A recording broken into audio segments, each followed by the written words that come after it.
Good morning बच्चों। आज हम लोग जो स्ट्रक्चर ऑफ एटम के लेक्चरर नंबर 8 पढ़ेंगे। इस लेक्चर नंबर 8 में स्ट्रक्चर ऑफ एटम का मैंने क्या किया, जो मैंने रदरफोर्ड एटॉमिक मॉडल पढ़ाने वाला हूं। तो रदरफोर्ड एटम्स मॉडल जो है एक्चुअली आपके 9th क्लासेस में भी है as well as 11th classes में भी है। एंड ये रदरफोर्ड एटॉमिक मॉडल खाली 9th and 11th class chemistry में नहीं है, ये आपके आगे जाके 12th में फिजिक्स के अंदर में भी नीट एंड जेई सिलेबस के अकॉर्डिंग के हिसाब से अगर देखा जाए वहां पर भी है। तो अगर क्यों ना हम मतलब सिस्टमेटिकली 9th सिलेबस को लेते हुए जो 9th एनसीईआरटी में है उसको हमें पढ़ते हुए अगर हम जाके एंड तक में आईआईटी जेई तक वही कंसेप्ट को पकड़ लेंगे तो हमारे लिए ये बेस्ट वीडियो होगा। पूरे यूट्यूब के हिस्ट्री के लिए भी ये बेस्ट वीडियो होगा। तो मैंने इस तरीका से अरेंजमेंट करा। एक्चुअली मेरा तो ये 9th क्लासेस के लिए वीडियो चल रही है अभी, तो 9th क्लासेस के लिए मैंने साथ साथ इसी लेक्चर को 11th केमिस्ट्री भी जोड़ दिया, साथ में क्लास 12th का जो physics and NEET IIT JEE mains के लिए जो टॉपिक था उसको भी मैंने इसके अंदर में जोड़ दिया ताकि ये सिलेबस वहां तक कवर होगा। अब लेक्चर 8 में टॉपिक का नाम है रदरफोर्ड एटॉमिक मॉडल। बच्चों जो रदरफोर्ड एटॉमिक मॉडल पढ़ेंगे हम, ये रदरफोर्ड एटॉमिक मॉडल को पढ़ने के लिए क्या क्या कंटेंट दे के जाएंगे, हमारे रदरफोर्ड एटॉमिक मॉडल में क्या क्या कंटेंट है वो थोड़ा हमें चेक करेंगे। जरा इस कंटेंट को चेक करो बेटा। ये जो कंटेंट है इसके अंदर में 5 पॉइंट मैंने मेंशन करा, including 9th, including 11th chemistry and including 12th physics IIT JEE NEET, सबको मिलाकर 5 पॉइंट। लेकिन घबराना नहीं है, 9th को पहले पढ़ाऊंगा, उसके बाद हमने नीट जेई का जो टॉपिक है उसको मैं ले आऊंगा। अगर देखा जाए तो 11th बुक से ज्यादा कंटेंट 9th बुक के अंदर में रखा हुआ है। चलिए देखो क्या होता है बेटे। एक्सपेरिमेंट एंड फिगर में पढ़ाऊंगा, समझाऊंगा क्या होता है ये एक्सपेरिमेंट फिगर। सबसे पहला कंटेंट है। दूसरा ऑब्जर्वेशन कंक्लूजन पढ़ेंगे 9th क्लासेस के लिए, drawback of Rutherford atomic model.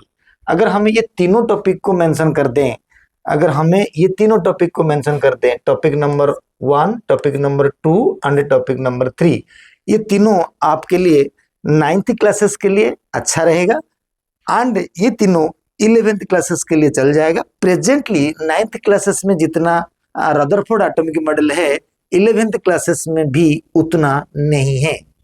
मैं 11th क्लास के लिए बोल रहा हूं। अगर हमें आगे यही 11th सिलेबस जब नीट जेई में आता है तो फिर वो थोड़ा बाहर बाहर के क्वेश्चन के हिसाब से बन सकता है। तो इसके अंदर में 9th एंड 11th अगर लगभग नीट के लिए जो सिलेबस है वो कवर हो जाएगा, राइट। अभी ये जो 4 नंबर एंड 5 नंबर टॉपिक है इसका नाम है distance of closest approach and impact parameter.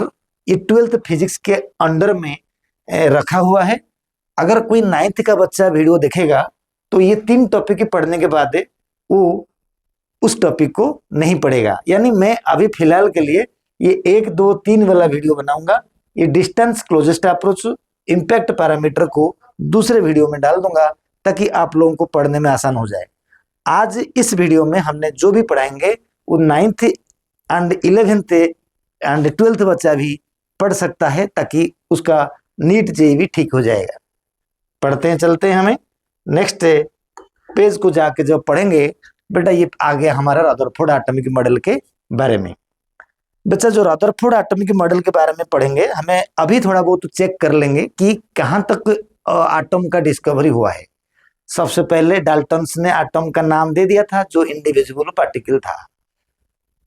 Dalton atomic theory आने के बाद फिर धीरे धीरे आ गया था हमारे sir J Thomson atomic model, उन्होंने भी पढ़ा दिया था। मैंने मेरा पिछला वीडियो में बता दिया थॉमसन एटॉमिक मॉडल क्या है, सब कुछ क्लियर था।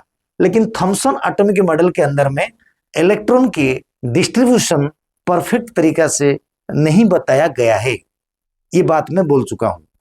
तो 1911 में रदरफोर्ड, अर्नेस्ट रदरफोर्ड, उन्होंने ये सोचा, रदरफोर्ड थॉट दैट, रदरफोर्ड सोचा था कि he was actually interested about the how electrons are arranged inside the atoms. That is why he wanted to conduct an experiment to see how electrons are arranged inside the atom, because Thomson atomic model did not explain about the clarity of distribution of electron, so that Rutherford wanted to observe how electrons are arranged inside the atom in a systematic manner. That is why Rutherford and his two associates, the associate's name was जिगर and दूसरा associate का नाम था मार्सेडेन, लिखा हुआ है इसके अंदर में नोट्स में। तो जिगर एंड मार्सेडेन ये दो एसोसिएट्स मिलकर रदरफोर्ड के साथ दिया था, and Rutherford conducted his experiment in 1911 in order to know the electron की arrangement of the atoms. In 1911 से Rutherford thought that which type of experiment was conducted, and Rutherford decided that Rutherford and his team, Marsden and Jigar, they decided that they will bombard मतलब टकराना, फेंकना, they will bombard alpha particle on the gold nucleus। उन्होंने ऐसा सोचा था। अब तुम्हारे मन में सवाल होगा, उन्होंने ऐसा सोचा क्यों? अल्फा पार्टिकल में ऐसे है क्या, क्यों उसने ऐसा सोच लिया, और गोल्ड फॉयल उन्होंने क्यों चुना? ये दो चीज को हमें समझाएंगे। जब समझाएंगे अल्फा पार्टिकल को उन्होंने सोचा था बम्बार्डमेंट, मेरा एक्सपेरिमेंट में तो बताऊंगा, ये आपका एक्सपेरिमेंट का 5 पॉइंट है, आप लिख सकते हो, लेकिन पहले मेरे से सुनो। तो उन्होंने सोचा था कि अल्फा पार्टिकल बम्बार्डेड करेगा। ये अल्फा पार्टिकल बम्बार्डेड करने से उनको फायदा क्या होगा, ये उन्होंने जानकारी लेने की कोशिश करा। तो अल्फा पार्टिकल बम्बार्डेड करने से क्या फायदा होगा, हम थोड़ा बहुत अल्फा पार्टिकल के बारे में, ये आपका नोट है बच्चा, हम थोड़ा बहुत अल्फा पार्टिकल के बारे में समझेंगे, फिर मैंने पेज को वापस लाऊंगा। बच्चा ये जो अल्फा पार्टिकल होता है, अगर मैं इसको क्या कर दूंगा, ये आपका नोट है ऊपर वाला पार्ट, मैं समझा रहा हूं इधर से। बेटा ये जो अल्फा पार्टिकल है कि साइंटिस्ट ने या सब लोगों को पता है, जब तुम धीरे धीरे आगे पढ़ोगे भी पता चल जाएगा ना। ये अल्फा पार्टिकल जो है positive helium nucleus, positive charged helium nucleus. कैसे ना, हीलियम के पास चलते हैं, पहले अल्फा नहीं है, तो हीलियम के पास जब जाएंगे, this is helium atom, everybody knows, you also know, I taught about the atomic number and mass number, no doubt about that.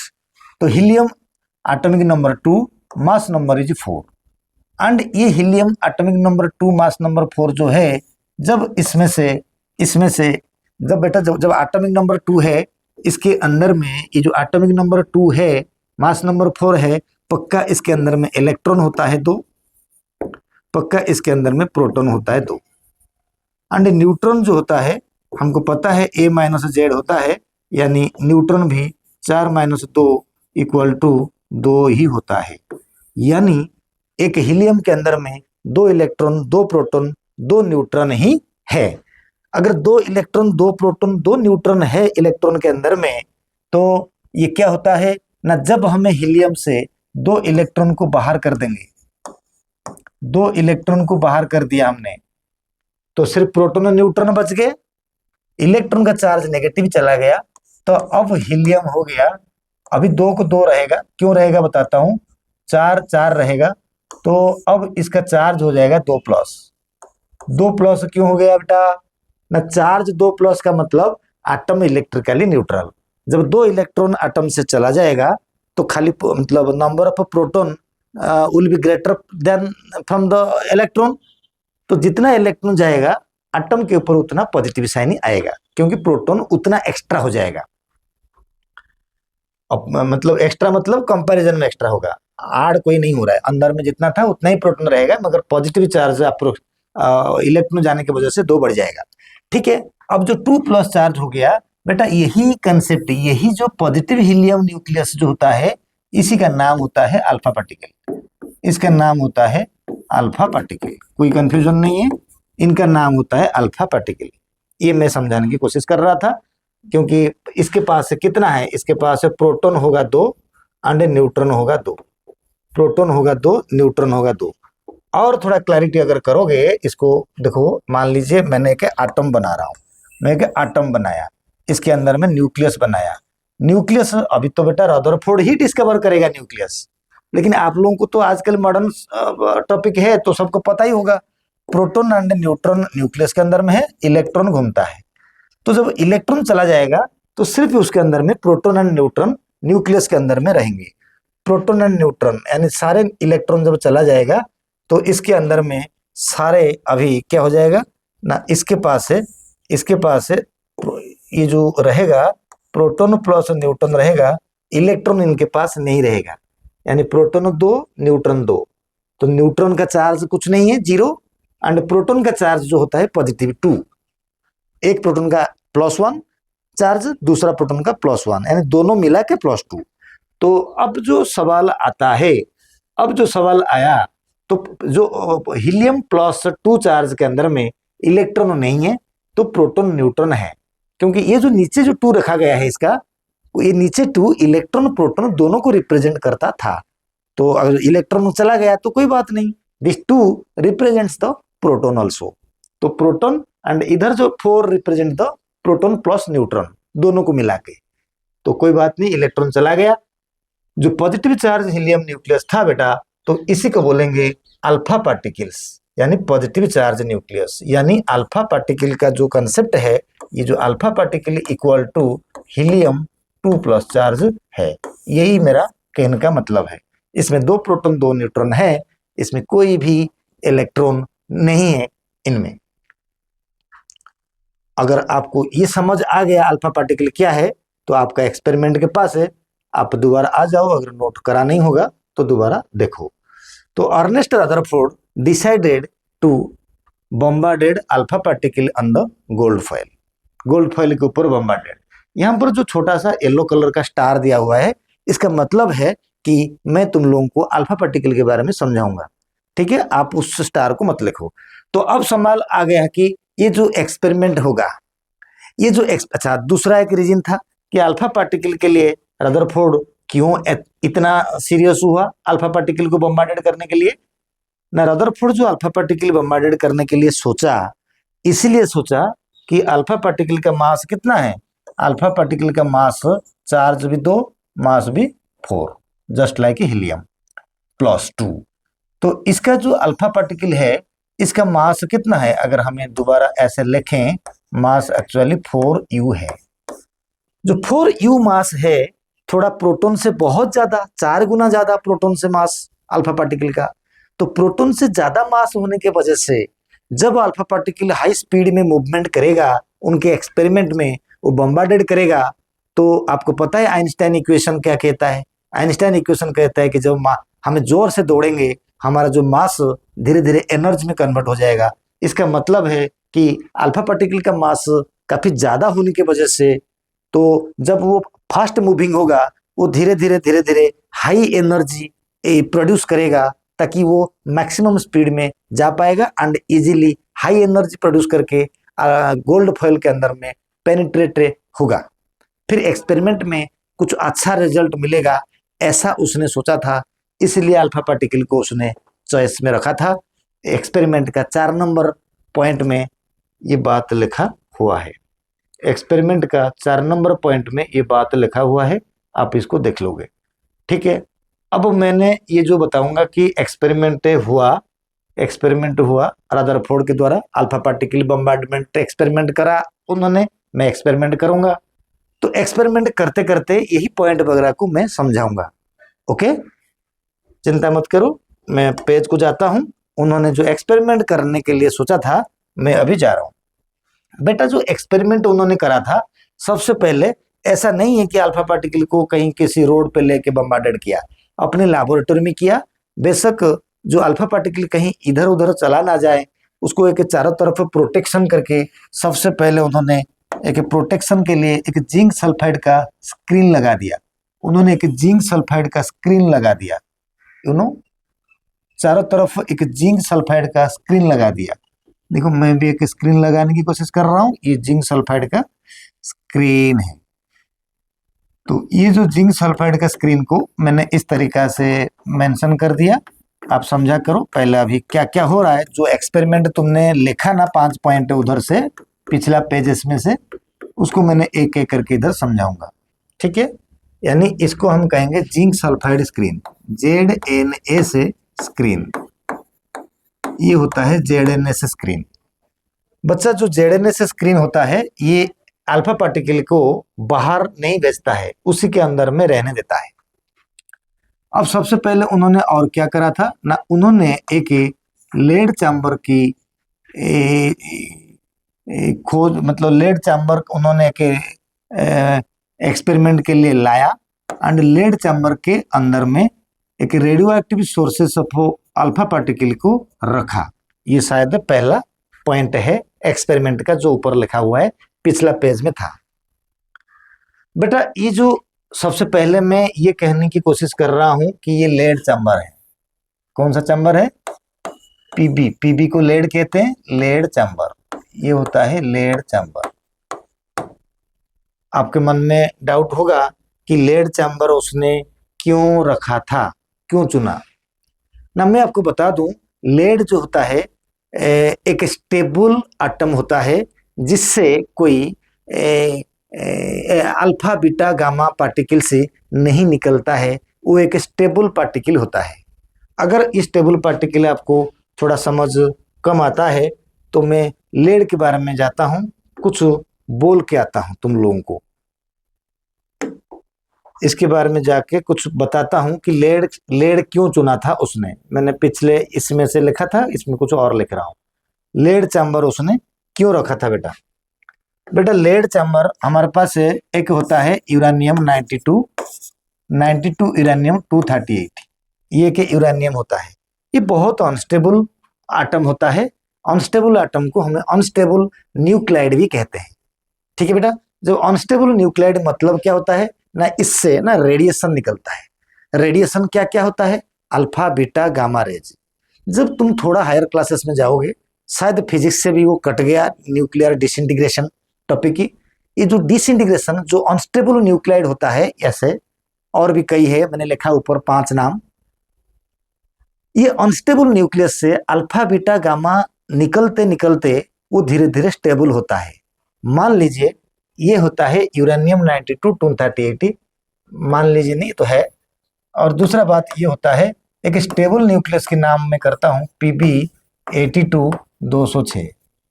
अगर तुम्हें पूछा जाएगा हायर क्लासेस में होता है तो कितना, ये जो है ये अनस्टेबल है, ये अनस्टेबल है, इससे रेडिएशन निकलता है। ये स्टेबल है 82, ये स्टेबल है, इससे कोई रेडिएशन नहीं निकलता है। अगर पूछा जाए तो कितना अल्फा कितना बीटा निकला, मैं एक कर देता हूं, बाकी सब वैसा ही है।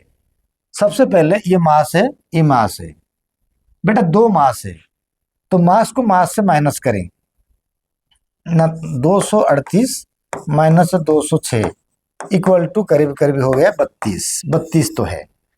तो एक अल्फा पार्टिकल का मास होता है बेटा 4, ठीक है। तो number of alpha particle equal to number of mass कितना कम हो गया ना, नंबर ऑफ अल्फा पार्टिकल से अल्फा पार्टिकल इक्वल टू कितना हो जाएगा, चला निकला, नंबर ऑफ अल्फा पार्टिकल निकला 32/4 इक्वल टू 8, यानी 8 अल्फा पार्टिकल निकला। ये बिल्कुल तय है। बीटा कितना निकला है मैं ये बोलना नहीं चाहता हूं, अगर जिसको समझ में आ जाएगा वो इसको देख ले मैं क्या कहना चाहता हूं। जब भी बीटा पार्टिकल निकलता है, मैं अगर तुम्हें कहूंगा कि -4 से -1 को माइनस करो, या 4 से -1 को माइनस करो तो वो 5 हो जाएगा। -1 को माइनस करो तो बीटा पार्टिकल का चार्ज माइनस है, -1। जब -1 को माइनस करेंगे वो प्लस हो जाएगा, राइट। तो जब अल्फा पार्टिकल को हमें यहाँ से माइनस करे थे बेटे, अल्फा पार्टिकल को माइनस करे थे, 8 अल्फा पार्टिकल को जब माइनस कर दिया 2 4 में, तो 32 तो मास लॉस हो गया, 16 चला गया किसका, एटॉमिक नंबर से। तो फिर 16 जाएगा तो बीच में कौन सा एलिमेंट एक्चुअली आएगा, 92 से 10 गया 82, फिर 6 गया 92 से 10 गया 82, फिर 2 गया मान लो 80, फिर 4 गया, यानी आपके पास आ गया 76। एक नया एलिमेंट आया जिसका atomic number 76 but mass number हो गया 206। यही बनेगा अल्फा पार्टिकल। 8 अल्फा पार्टिकल जाएगा, जितना मास घटेगा, 8 4 जा 32 ही, तो 8 2 जा 16 भी तो चार्ज घटेगा, तो ये होगा। जो बीटा माइनस होगा तो 76 से एक एक बढ़ेगा, 77 78 79 80 81 82, यानी यहां से जब हमें 6 बीटा पार्टिकल को माइनस कर देंगे तो वो लेड बन जाएगा। आया समझ? ठीक नहीं आया कोई बात नहीं, पूछ लेना मुझे। चलिए बेटा, नंबर ऑफ अल्फा पार्टिकल तो हो गया 32/4 इजकल टू 8 अल्फा पार्टिकल निकला, जिसके वजह से लेड स्टेबल हो गया। मैं यही बात तुमको कह रहा हूं कि लेड एक स्टेबल एलिमेंट है। इसके अंदर में अगर हमें अल्फा पार्टिकल रखेंगे तो ये कुछ खराब नहीं होगा, वो एज इट इज रहेगा एंड वो सही रहेगा, एज इट इज रहेगा, सही रहेगा, कुछ दिक्कत नहीं होगा। ठीक है, अब हमें अगर नेक्स्ट पेज में कुछ काम कर रहे थे कि लेड चैम्बर के अंदर में अल्फा पार्टिकल को क्यों रखा उन्होंने, क्योंकि लेड एक स्टेबल एलिमेंट है, उससे अल्फा बीटा गामा पार्टिकल से निकलता नहीं है। ठीक, अब सवाल आ गया कि ये जो येलो कलर में रखा मैंने, ये येलो कलर का मतलब क्या है ना, he kept radio active source of alpha particle, मतलब वहां पर लिखा हुआ है he kept radio active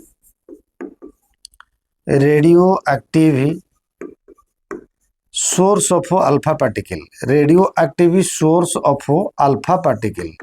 radio active source of alpha particle का मतलब क्या है ना, जो एलिमेंट की बात हमें करे हैं बेटा, क्या क्या है एक बार देख लेते हैं, एक बार हमने देख लेते हैं, आपको एक बार समझ आ जाए।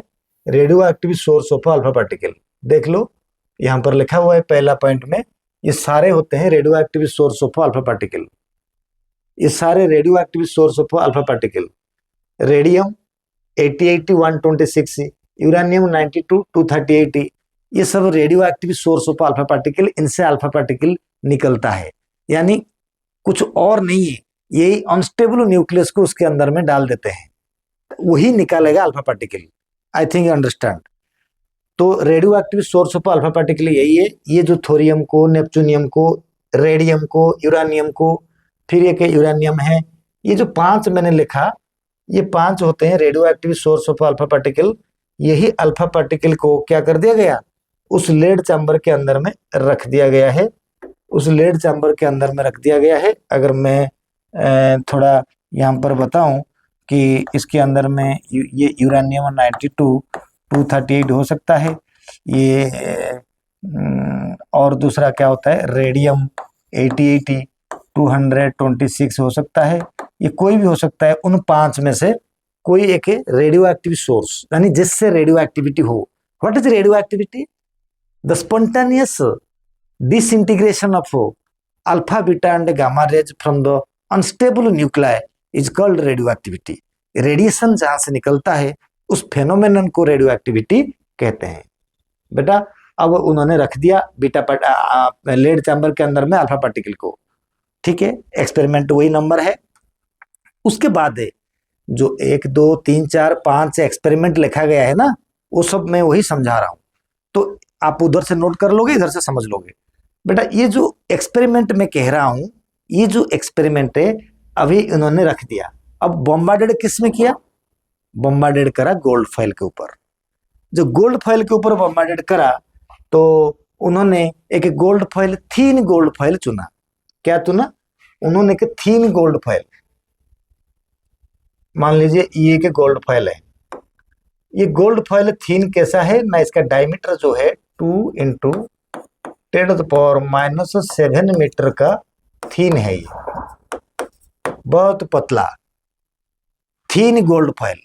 गोल्ड फॉइल पतला ज्यादा है या आटम ज्यादा पतला है? ऑफ कोर्स आटम ज्यादा पतला है। इसके बारे में एक येलो कलर का साइन दिया होगा, स्टार दिया होगा, यानी मैं उसके बारे में कुछ कहूँगा एक्स्ट्रा।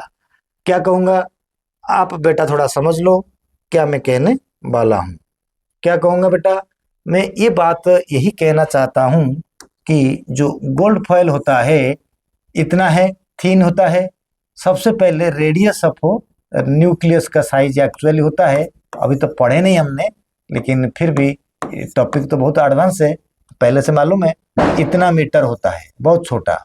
रेडियस ऑफ एटम कितना होता है बेटा ना, इसमें एक इंटू है, फिर एक इंटू 10⁻−10, 10 बड़ा होता है, मीटर हो गया। तो रेडियस ऑफ गोल्ड फॉयल कितना था, गोल्ड फॉयल कितना था ना, करीब करीब उन्होंने 2 बोला, चलो 2 ले लेते हैं, कोई बात नहीं, 10⁻7 मीटर। जरा इधर से देख लो, एटम का रेडियस होता है 10⁻10। जो गोल्ड फॉयल ने रदरफोर्ड ने एंड उनके टीम ने लिया, उसका जो थिकनेस है 2 × 10⁻7, यानी करीब करीब 1000 एटम का जो थिकनेस है वो गोल्ड फॉयल का उतना ही थिकनेस है।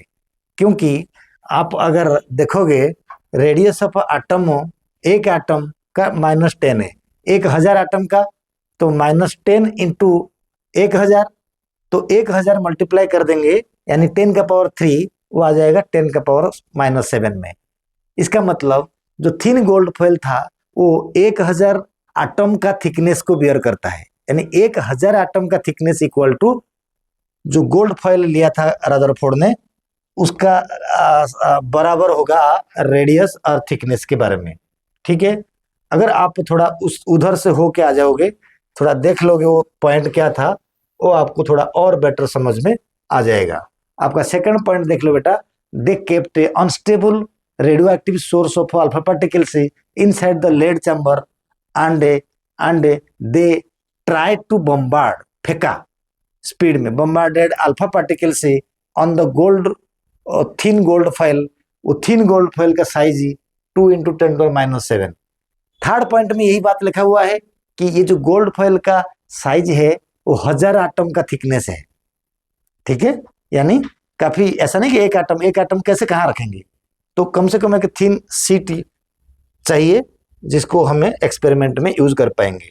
चलते हैं आगे, क्या देखेंगे ना, ये जो एक्सपेरिमेंट था उन्होंने इसको हाई फोर्स में तो पोटेंशियल डिफरेंस में छोड़ा था, आगे और भी डिस्कस करूंगा मैं। सबसे पहले उन्होंने क्या करा था,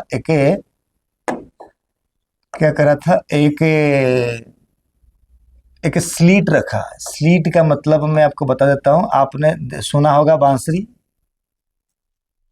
फ्लूट और बांसुरी सुना होगा। बांसुरी, उसमें क्या होता है कि एक बाम्बो का स्टिक जैसा होता है, कई सारे छेद होता है, एक जगह में फूंक मारेंगे तो वो सारे छेद में निकलेगा एंड वो थोड़ा आवाज प्लेजेंट साउंड देगा, यही है ना।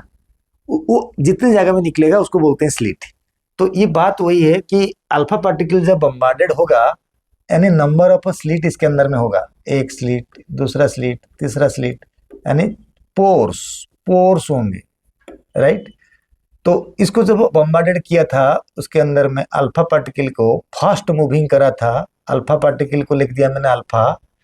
तो ये क्या किया था ना, इसके अंदर में एक गोल्ड फॉयल मान लीजिए गया, मैंने अगर 2 एक्सपेरिमेंट कर दूंगा तो पता चलेगा, कोई बात नहीं।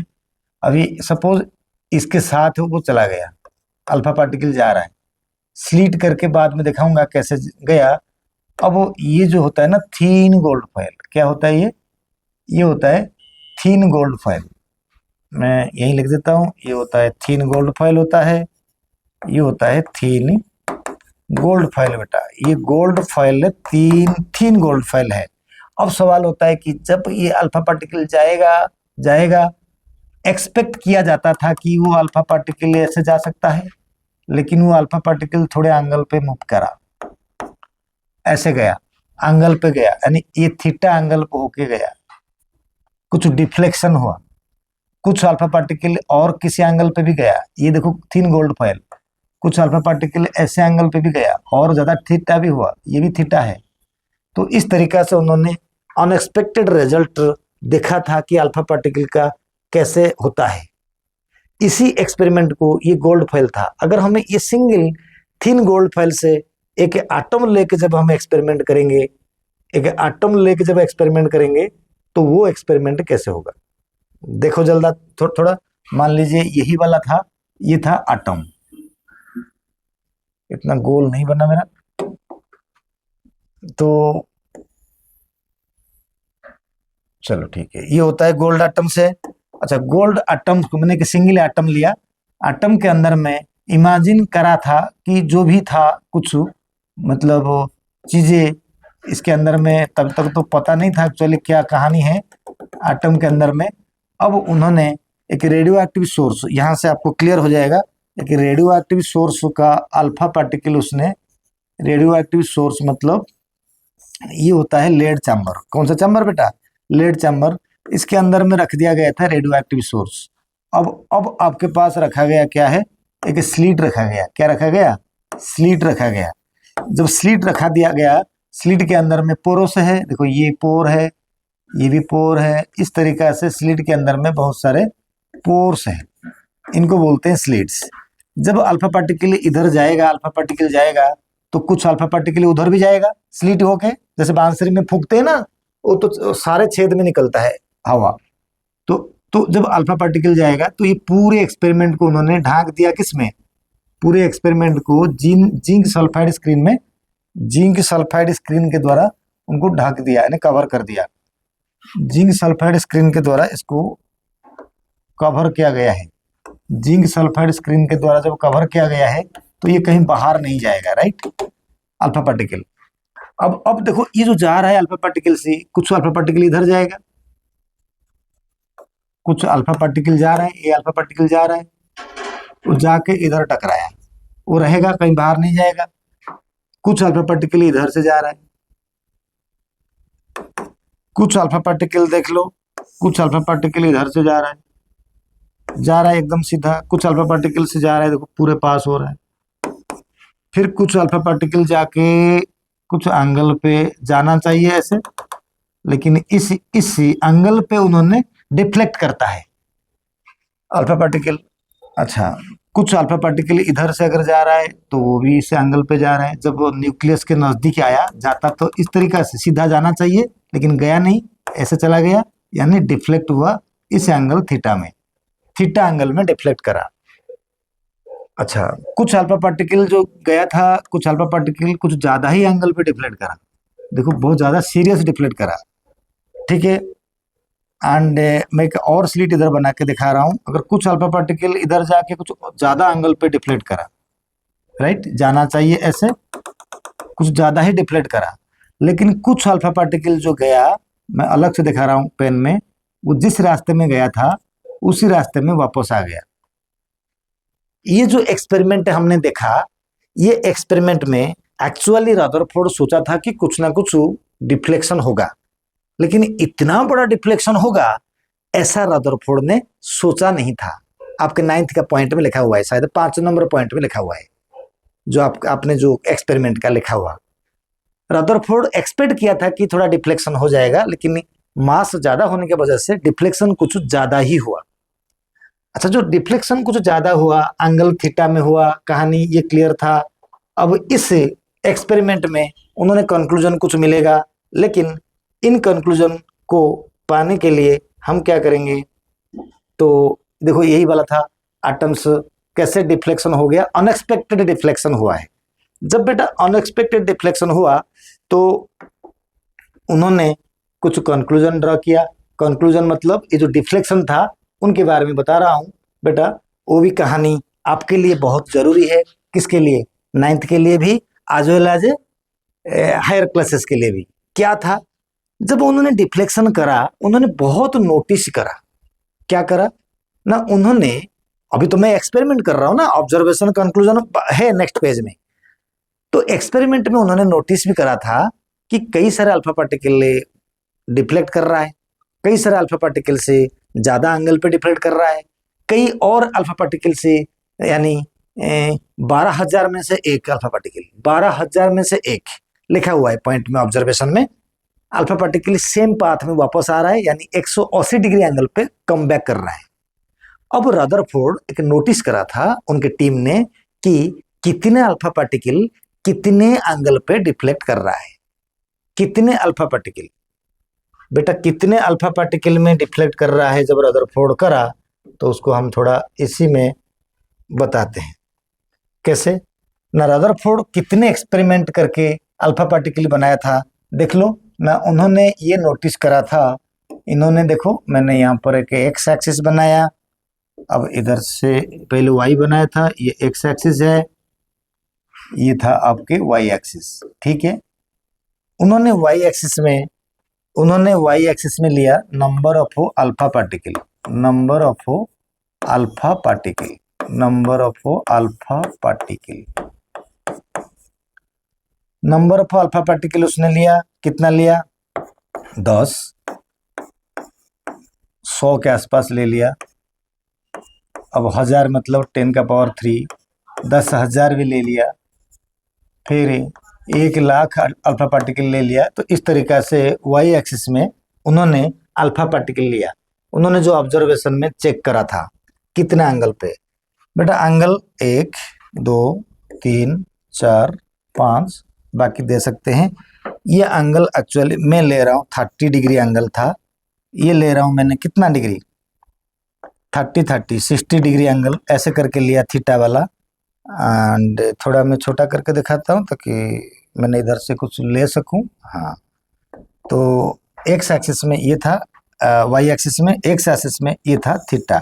Theta is the angle of deflection, angle of deflection, इसको प्यार से लिखो डिफ्लेक्शन, एंगल ऑफ डिफ्लेक्शन। कौन अल्फा पार्टिकल का एंगल ऑफ डिफ्लेक्शन था, ठीक है बेटा। अब 30 डिग्री में 60 डिग्री में 60 30 जान मतलब 90 डिग्री आ गया, 9 9 3 12 120 डिग्री आ गया, फिर 150 डिग्री आ गया और आके लास्ट में 180 डिग्री आ गया। उससे ज़्यादा डिग्री में तो डिफ्लेक्ट होगा ही नहीं, ये क्लियर है। उन्होंने जो ऐसे लिया था, उन्होंने चेक करा था कि ग्राफ कैसे जा रहा है, मतलब उन्होंने एक नोटिस करा था, उन्होंने बेटा नोटिस करा था ना, जितना ज़्यादा अल्फा पार्टिकल से डिफ्लेक्ट हो रहे हैं उनमें से बहुत सारे अल्फा पार्टिकल कम एंगल पे डिफ्लेक्ट कर रहा है, उनका एंगल कम है, और बहुत कम अल्फा पार्टिकल है जो ज्यादा एंगल पे डिफ्लेक्ट कर रहे हैं। वो ऑब्जर्वेशन कंक्लूजन में भी मिल जाएगा।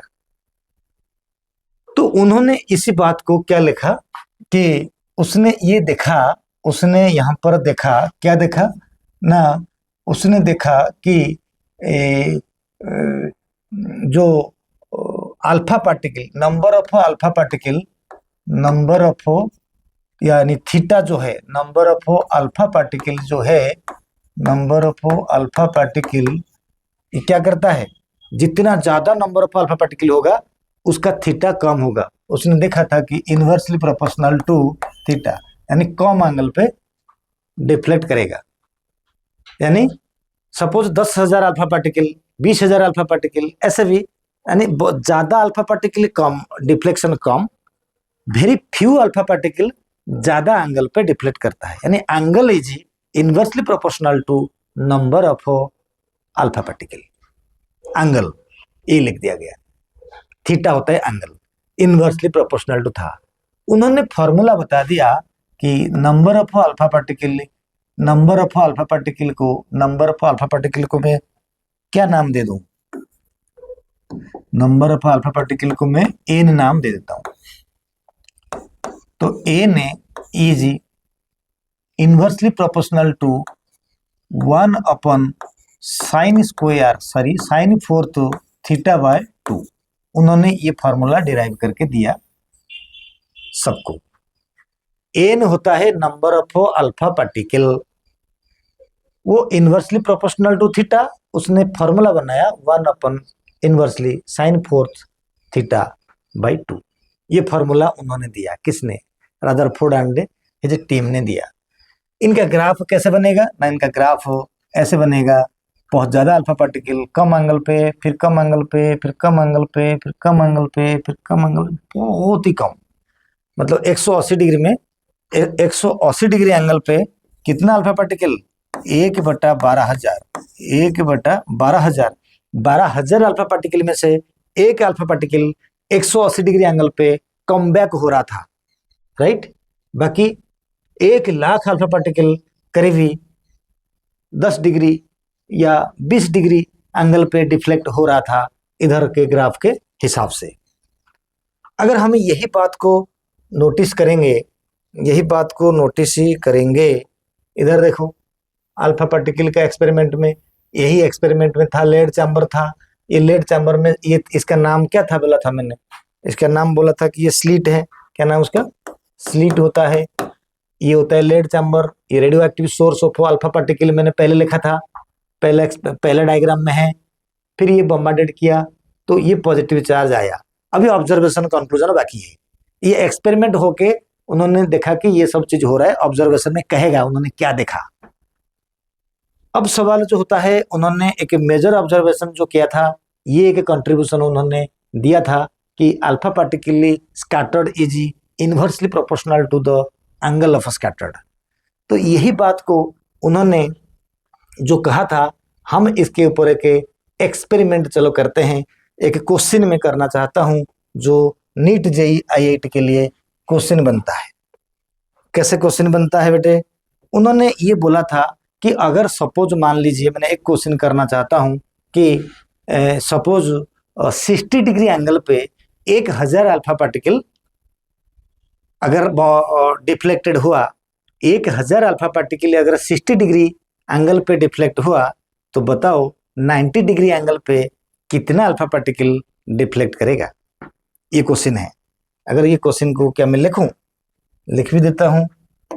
ये क्वेश्चन को अगर मैं लिखता हूं, कैसे लिखूंगा? सेम यही एक्सपेरिमेंट का क्वेश्चन सी ये है कि if 1000 alpha particle, 1000 alpha particle से 1000 अल्फा पार्टिकल से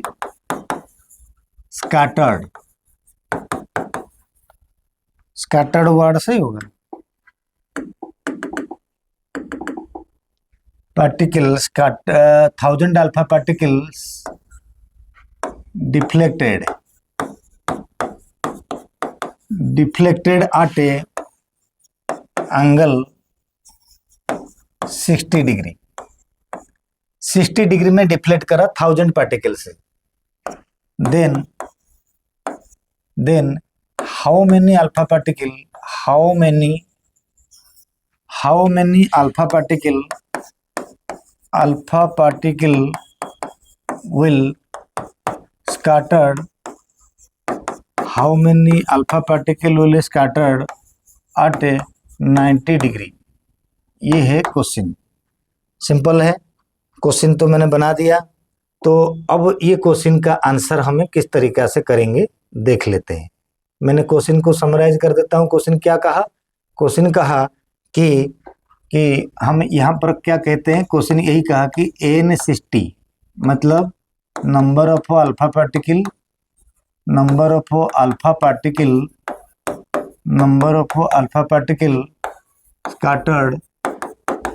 scattered at a 60 degree angle. ठीक है।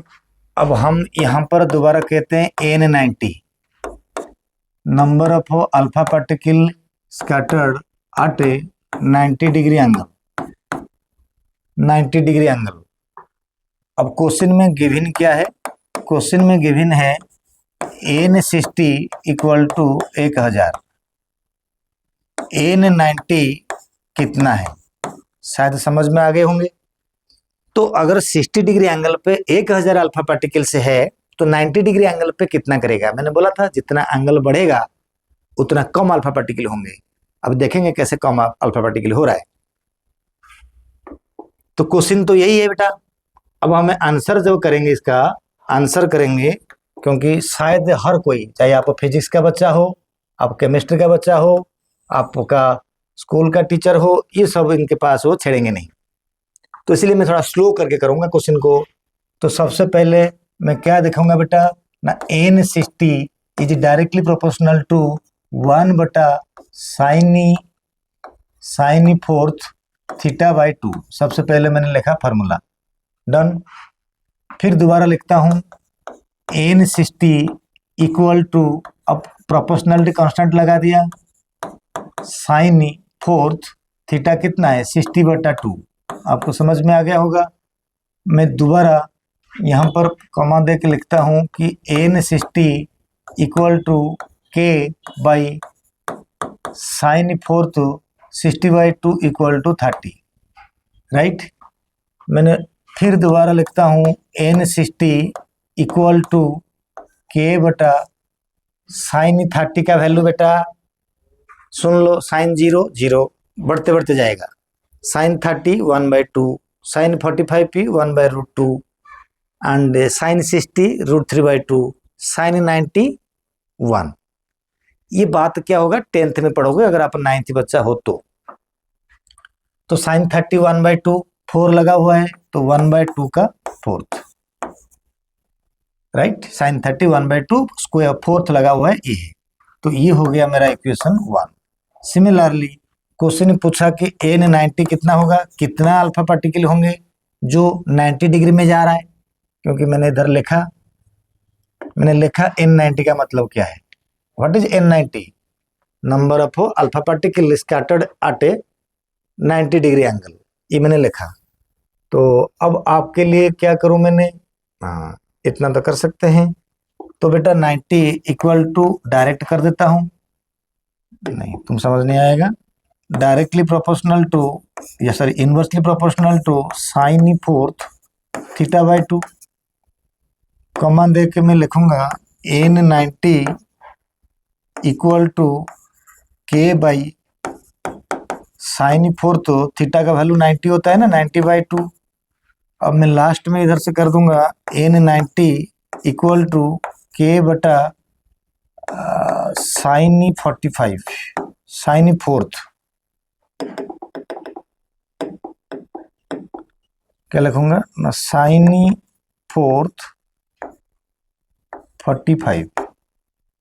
तो ये आ गया ऐसे बेटा, साइन 45 कितना है, it is imply that N 90 equal to K बटा साइन 45 होता है 1/√2, तो 1/√2 के फोर्थ।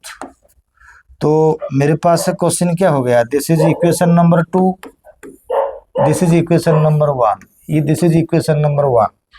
अब मुझे 60 दिया हुआ है 90 फाइंड करना है, राइट। 60 दिया हुआ है 90 फाइंड करना है बच्चा, तो कैसे करना है, मैं डिवाइड कर दूंगा दो इक्वेशन को, मैं अभी कर दूंगा dividing equation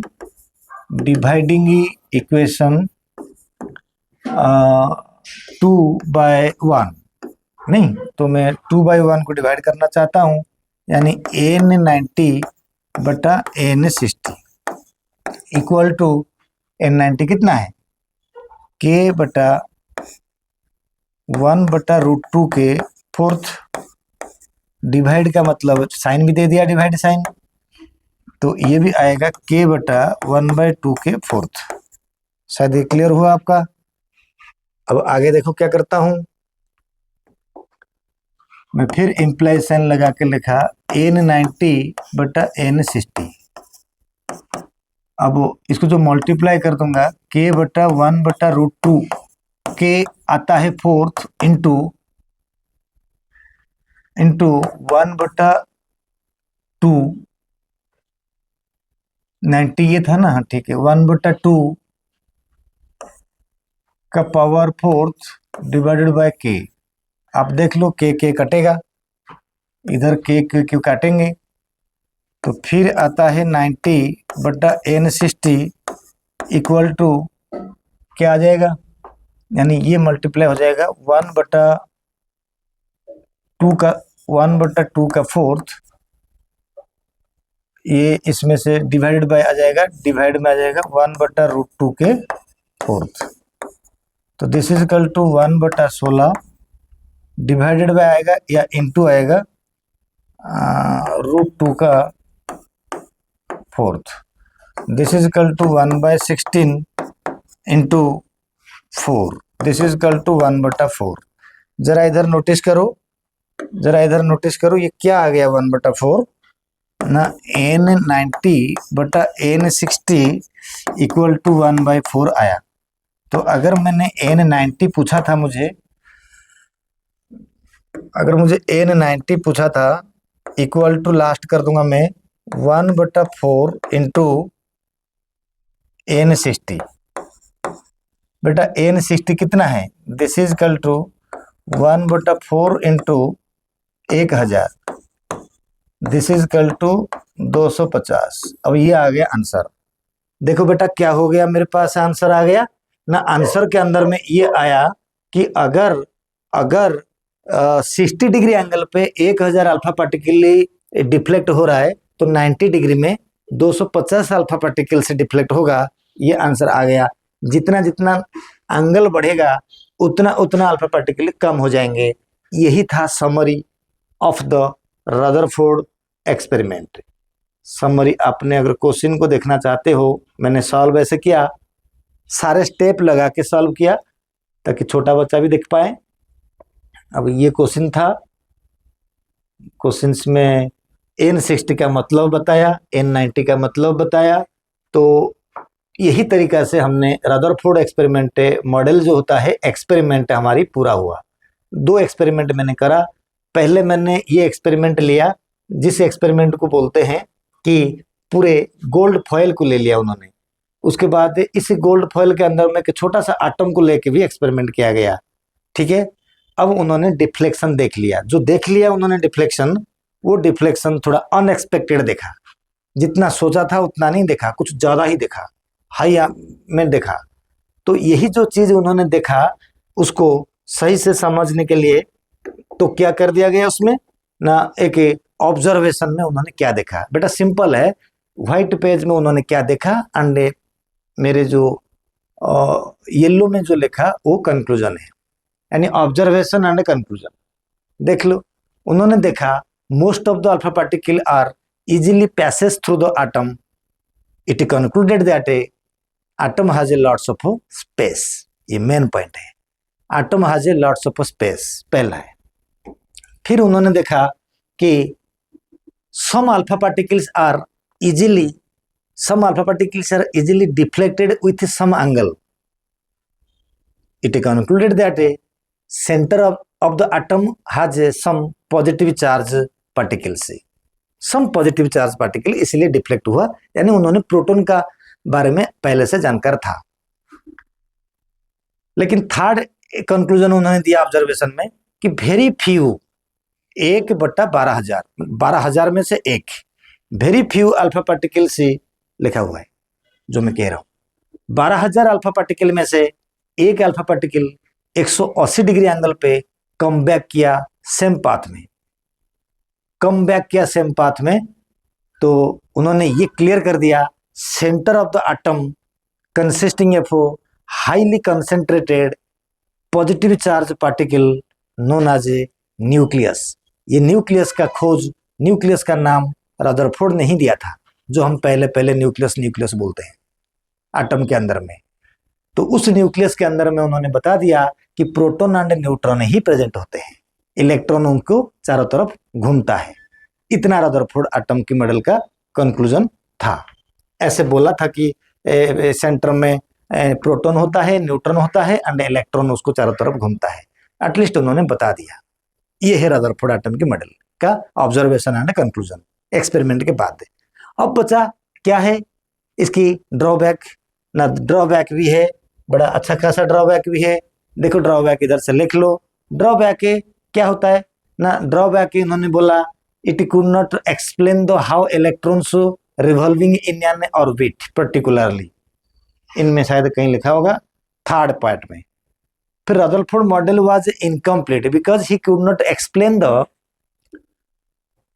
proper distribution of electrons in the orbit, and he could not explain the complete atomic models, and he could not explain the complete internal structure of the atom. Actual complete concept उसने दे नहीं पाया। शुरू में जो concept होगा, उन्होंने line spectra of hydrogen atom जो Bohr model के बाद था, ये तो क्या 1911, बोर आ गया था 1913 में। 1913 में आया था। तो बोर यानी स्पेक्ट्रल लाइन के बारे में उन्होंने कुछ नहीं बोला था। तो ऐसे तो हम बोलेंगे और आगे भी कुछ नहीं बोला, फिर ही और आज की डेट में जो डिस्कवरी हो रहा है वो भी नहीं बोला।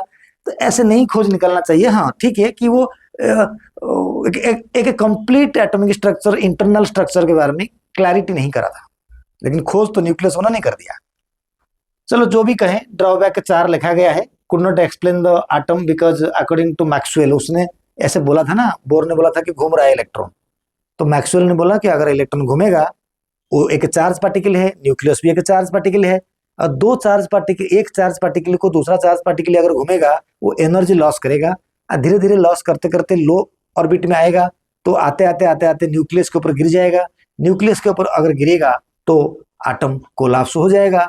लेकिन एटम से अगर कोलैप्स होता, ना ये पेन होता, ना हम होते, ना कोई पार्टिकल होता।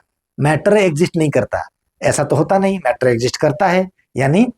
यानी इलेक्ट्रॉन जिस तरीका से रदरफोर्ड ने बोला था घूम रहा है, वैसा नहीं घूम रहा है। पहला ड्रॉबैक मैक्सवेल ने उनको कर दिया था। उसके बाद उन्होंने स्पेक्ट्रल लाइन ऑफ हाइड्रोजन के बारे में कुछ बोला नहीं, क्योंकि ये मेन कॉन्सेप्ट है। ये रिप्रेजेंट करता है spectral line quantization of orbit. एक ऑर्बिट में जो फिक्स्ड एनर्जी होता है उसको रिप्रेजेंट करता है। कितने ऑर्बिट में, कितने एनर्जी में पर्टिकुलर ऑर्बिट में इलेक्ट्रॉन घूमता है, उसको नहीं बोल पाया था रदरफोर्ड। ये मेन है, एक लाइन याद रख लो, Rutherford could not explain the quantization of Bohr orbit. Quantization of orbit. Rutherford could not explain any how electrons revolving with orbit and associated with a fixed amount of energy. कितने energy में electron orbit में घूमता है, इनके बारे में नहीं बोला था रदरफोर्ड। बाकी तो कहानी बहुत है। एंड सेकंड में कह दोगे कि रदरफोर्ड जो था बोला था कि जो इलेक्ट्रॉन होता है पर्टिकुलर ऑर्बिट में है या कहाँ घूमता है, कुछ नहीं बोल पाया था। बस एक पिक्चर बना दिया कि इलेक्ट्रॉन ऐसे घूमता है, कहाँ घूमता है, आगे पीछे, कुछ नहीं बोला था। तो यही है ड्रॉबैक। इन ड्रॉबैक को समझ लो। मैक्सवेल ने बोला था कि अगर इलेक्ट्रॉन घूमेगा तो फॉल हो जाएगा, फॉल होता नहीं, यानी ऐसा नहीं होता, पहला। दूसरा quantization, Rutherford could not explain the distribution of electron orbit. मैंने बोल चुका हूँ, ऑर्बिट में इलेक्ट्रॉन डिस्ट्रीब्यूट नहीं करता, ये रदरफोर्ड ने बोला नहीं था। एक्चुअली ऑर्बिट में घूमता है, ये बात तो बोर ने बोला था। चलिए आगे कि Rutherford atomic model was incomplete, बोला कि अंदर अंदर में क्या क्या चीज कैसे कैसे होता है वो क्लैरिटी नहीं करा। शायद उन्होंने न्यूक्लियस तो बोल दिया, शायद इन्होंने नहीं बोल पाया था कि न्यूक्लियस के अंदर में न्यूट्रॉन भी है, ऐसा नहीं बोला था। इसलिए ये लाइन है कि इंटरनल स्ट्रक्चर एक्यूरेटली नहीं बताया। जैसे आज की डेट में हमको क्या पता है, आज की डेट में हमको क्या पता है, ये एटम है, ये न्यूक्लियस है, इधर प्रोटॉन है प्लस न्यूट्रॉन है, इलेक्ट्रॉन उसको घूम रहा है, ये तुम लोगों को पता है। लेकिन रदरफोर्ड ऐसा क्लैरिटी नहीं कर पाया था। उन्होंने बोला था कि ये न्यूक्लियस है, उसमें प्रोटॉन है, इलेक्ट्रॉन उसको घूम रहा है, लेकिन न्यूट्रॉन के चार्जलेस पार्टिकल भी उसके अंदर में प्रेजेंट है, वो बोल नहीं पाया था रदरफोर्ड ने। तो इस तरीका से ड्रॉबैक 4-5 वो भी याद रख लोगे। एंड इस तरीका से तुम्हारा रदरफोर्ड एटॉमिक मॉडल बेटा कहां तक हुआ, 9th क्लासेस 11th क्लासेस के लिए फिनिश हुआ। यही रदरफोर्ड का जो डिस्टेंस ऑफ क्लोजेस्ट अप्रोच, कहाँ जाने के बाद कैसे कैसे अल्फा पार्टिकल जाके न्यूक्लियस के पास जब पहुंचेगा, कैसे उनका सारे जो काइनेटिक एनर्जी है वो पोटेंशियल एनर्जी में कन्वर्ट हो जाएगा, तो वहां से कैसे डेरिवेशन होकर क्वेश्चन बनेगा, वो होगा distance of closest approach. And उसके बाद हो जाएगा इम्पैक्ट पैरामीटर। ये दोनों टॉपिक की नीट IIT के फिजिक्स के कंटेंट के हिसाब से है, वो मैं नेक्स्ट वीडियो में करूंगा। ठीक है, अगर आपके फिर उसके बाद आएगा बोर। मैं पढ़ा रहा हूँ 9th का, लेकिन ये टॉपिक को मैंने जोड़ दूंगा। ठीक है बेटा, ओके बाय। एंड ये चैनल तुम्हारा नाम है उड़ीसा वाला विद्यासागर। इसको देखोगे, आपका शुरू से लेके एंड तक का फाउंडेशन फंडामेंटल्स क्लियर हो जाएगा। ठीक है, बाय।